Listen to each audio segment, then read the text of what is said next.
आज हम जो प्रोजेक्ट दिया है तार नाम अछि ग्लोबल वार्मिंग। आम आज से ग्लोबल वार्मिंग प्रोजेक्ट उपस्थापन करूँ।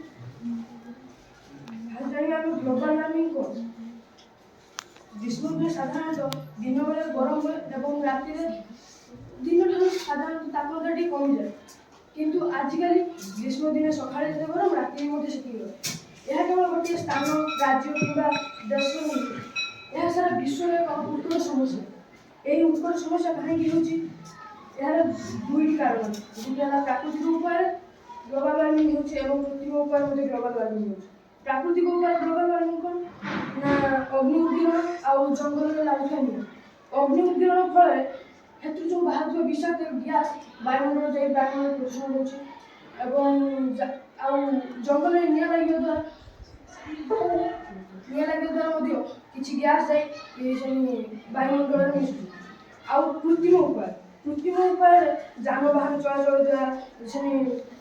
जानवाहन बाहर किसी धूआं आउ कल कारखाना स्थापन कल कारखाना बाहर किसी विषाक्त धूआं जाए वायुमंडल मिशुची। साधारणतः ग्राम अंचल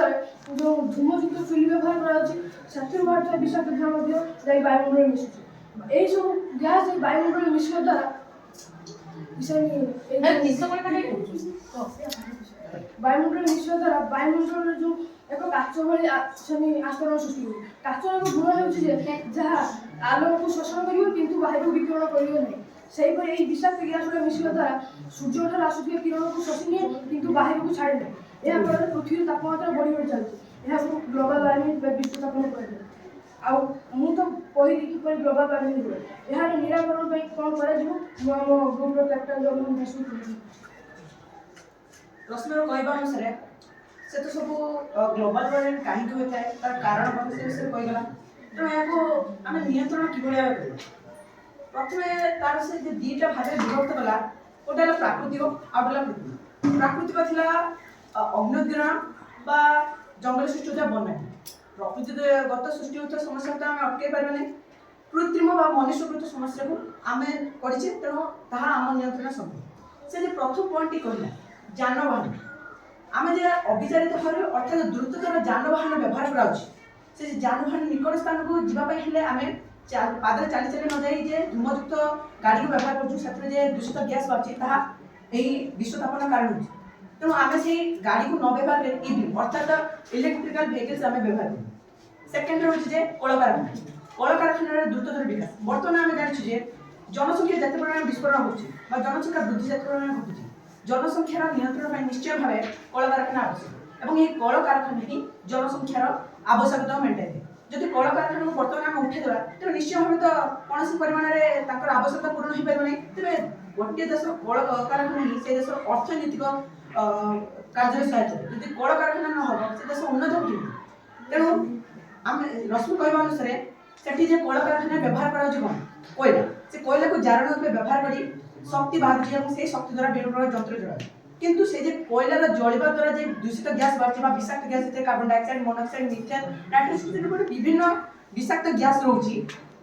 से वायुमंडल मिशुची और से विश्व उष्मायन बा ग्लोबल वार्मिंग कारण हो। तेणु जदि आम कल कारखाना मानक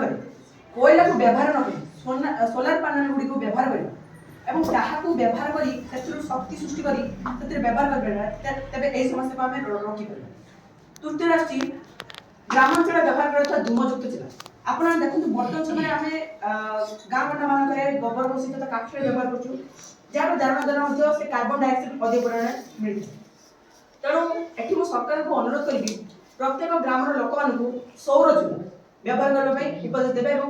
जगह और ये सौर चूल्हा व्यवहार द्वारा प्रदूषण मात्रा कम और ग्लोबल वार्मिंग होपर।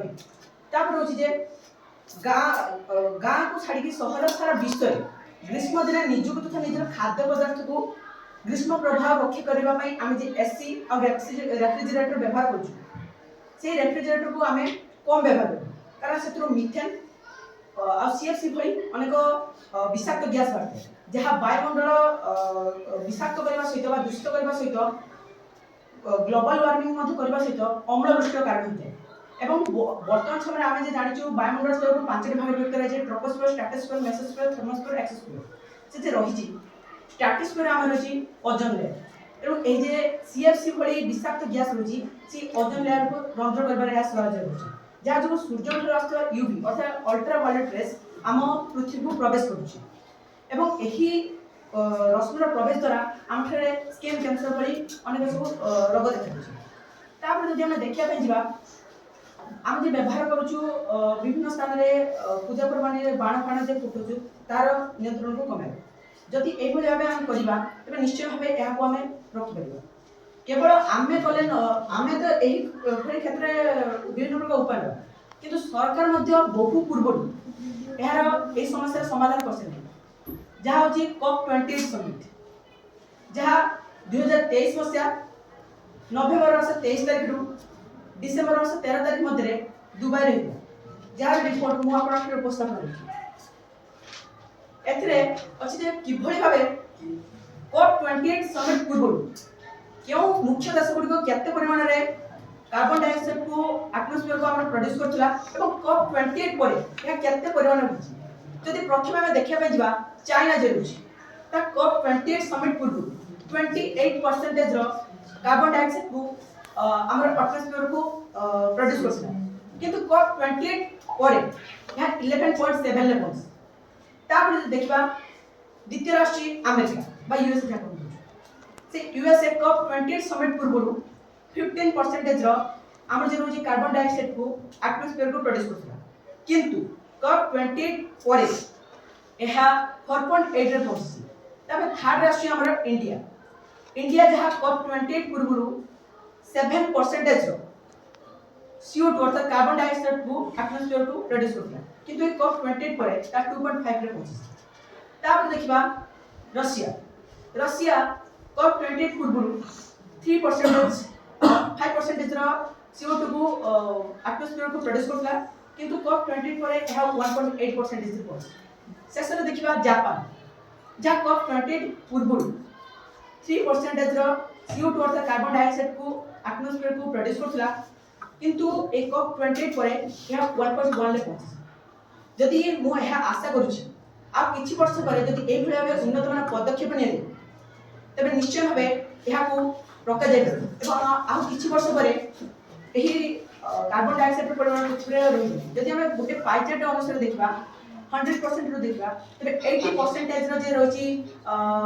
हम कार्बन डाइऑक्साइड रही 7% रो रही हम सीएफसी रही 3% रो रही मिथेन रही एवं बाकी तो 10% रो रही नाइट्रस ऑक्साइड तेणु जदि हम CO2 को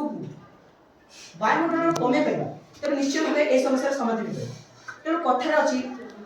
वृक्ष बा गछ कार्बन सिंक भाबरे नाम जोड़ा हम जे किचन सिंक ता व्यवहार करछु सेतरे जो तरल पदार्थ प्रकृति लीन हेउछि तेणु गछ बा वृक्ष बा जंगल ए भले भाबे कार्य अर्थात वायुमंडल जैविक परिमाण जे रही कार्बन डाइऑक्साइड ताको मध्य ग्रहण करी सारा वायुमंडल को मुक्त करबा सहित बा प्रदूषित मुक्त करते यदि एही समस्या को